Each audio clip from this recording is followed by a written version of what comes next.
रिद्धी-सिद्धीला शाळेतून नेऊन घातल्यावर मी आली घरी आणि घरी लागली मी जेवण करायला, कारण घर बघा आमचं किती क्लीन असतं जेव्हा मी रिद्धी-सिद्धीला नेऊन सोडते शाळेमध्ये तेव्हा.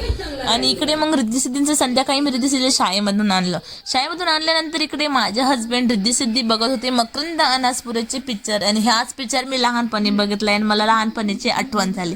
आणि आम्ही सगळी बहीण भाऊ ना रविवारची वाट बघायचो की मराठी पिक्चर राहील 4:30 वाजता असायचा.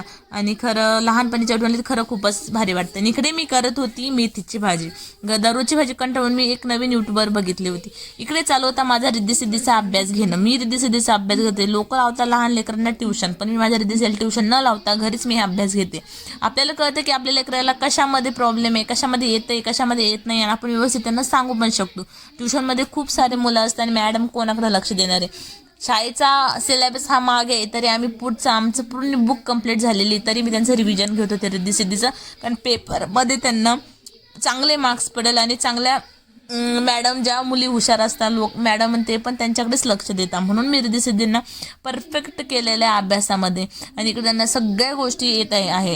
इकडे माझ्या रिद्धी-सिद्धीचं चालू होतं मस्ती, आणि माझ्या रिद्धी-सिद्धींना झोपायच्या वेळेला अशा हसल्या खेळणं खूपच आवडतं. आणि आमच्या मॅडमला तर रिद्धी मॅडमला तर आगाऊपणा करण्यात लय जास्त मजा येते. खूपच शिल्लक आहे आमची